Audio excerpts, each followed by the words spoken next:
ko. Kami parang sino sa buhay ko. Talagang ko yung kailangan ko.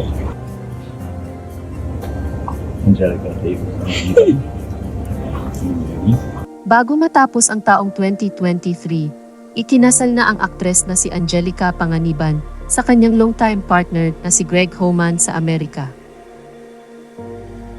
123123 o December 31, 2023 ang petsa ng kanilang pag-iisang dibdib. Tila pinili ni na Angelica na maging pribado ang kanilang kasal dahil sa mga malalapit na kaibigan at kamag-anak lamang ang dumalo sa espesyal na araw ng mag-asawa.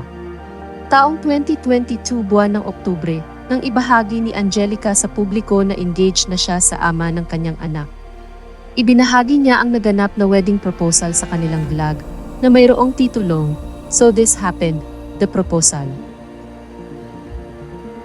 Sa ibinahaging larawan ng aktres sa Instagram, makikita ang kasiyahan sa mukha ni Angelica habang ipinapakita nito ang kanyang kamay suot-suot ang kanyang wedding ring. Anya pa ay magsisimula siya sa taong 2024 na ganap ng Mrs. Homan. Dagdag pa niya ay patuloy na mananaig sa kanila ang pag-ibig at sa kabila ng lahat ay ang pagmamahal pa rin nila para sa isa't isa ang kanilang kakapitan.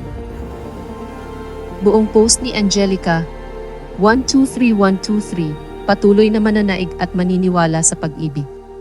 Sa kabila ng lahat, ang pagmamahal pa rin ang kakapitan.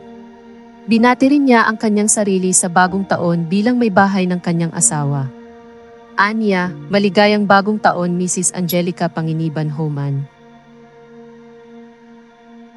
Matatandaan na taong 2018 ang una sanang pagkikita ni na Angelica at Greg, ngunit hindi ito natuloy dahil nasa New Zealand si Greg noong mga panahon na iyon.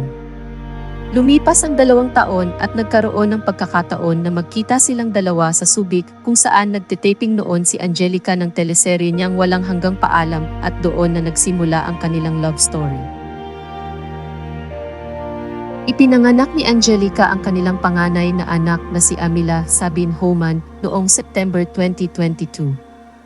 Marami naman sa kasamahan ni Angelica sa showbiz industry ang nagpaabot ng pagbati para sa aktres.